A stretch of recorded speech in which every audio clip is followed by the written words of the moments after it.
Pemirsa, Direktorat Propam Polda Bali mengamankan seorang oknum anggota polisi yang diduga menggunakan narkoba.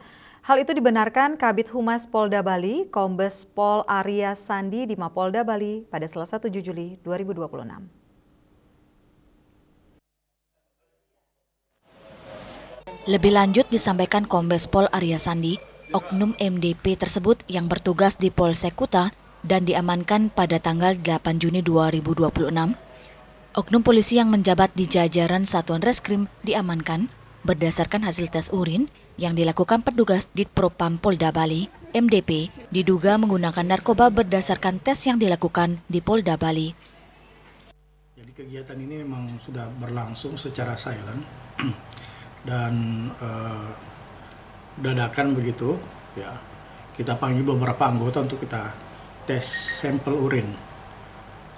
Kalau tidak salah tanggal 8 Juni kemarin ya, kita ambil tes sampel urin dan ternyata ada satu yang terindikasi positif ya.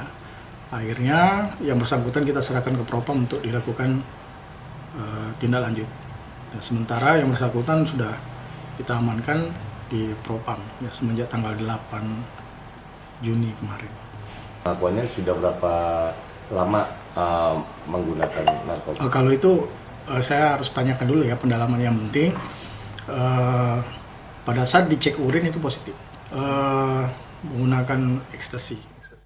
Ditambahkan Arya Sandi, dilakukan tes urin tersebut sebagai upaya Polri melakukan penertiban terhadap anggota. Kegiatan akan terus dilaksanakan Polda Bali. Sementara penyelidikan lanjut masih dilakukan terkait ke asal-usul narkoba. Raiswantara, Bali TV.